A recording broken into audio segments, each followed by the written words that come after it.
nous avons un défi à relever avec le plan de communication qui est en train d'être élaboré, puisque l'aspect communication connaît beaucoup de déficits liés beaucoup plus aux ressources. Mais je pense qu'avec le plan qu'on est en train d'élaborer, d'ici là, on va renforcer la communication en routine, mais aussi la communication pendant les campagnes. Docteur, il y a quelques semaines, vous venez de terminer la deuxième phase de la campagne contre la polio. On peut en savoir plus.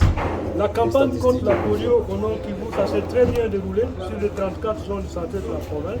Dans toutes les zones de santé, on a vacciné contre la polio.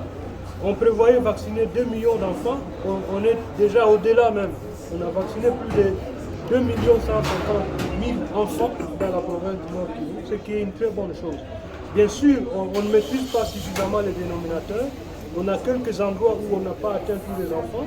Mais nous avons la seconde chance dans un mois. Nous allons organiser une autre passage et on espère qu'on va rattraper tous les enfants pour qu'ils soient vaccinés et être protégés contre la pollution démographique qui fait qu'il y a un impact de l'humain sur l'environnement en train de détruire notre faune et flore. Ça fait que les micro-organismes, notamment les germes qui sont dans l'environnement, refait surface. C'est comme ça que de plus en plus nous observons beaucoup de maladies émergentes qui refait surface, d'une part. D'autre part, nous polluons l'environnement avec tous ces déchets qui sont des facteurs favorisants, qui sont des facteurs facilitants pour que les microbes refassent surface, mais aussi notre alimentation qui est fragilisée par tout ce que nous consommons comme des OGM, des organismes génétiquement modifiés, qui ont un impact négatif sur notre santé et qui réduit notre immunité.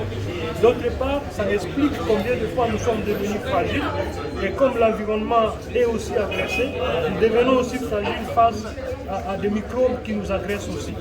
Mais la science ne doit pas demeurer sans solution. C'est comme ça qu'on a de plus en plus de nouveaux vaccins qui font surface, comme par exemple le vaccin contre Ebola, le vaccin contre Covid, bientôt le vaccin contre le paludisme, et ainsi de suite.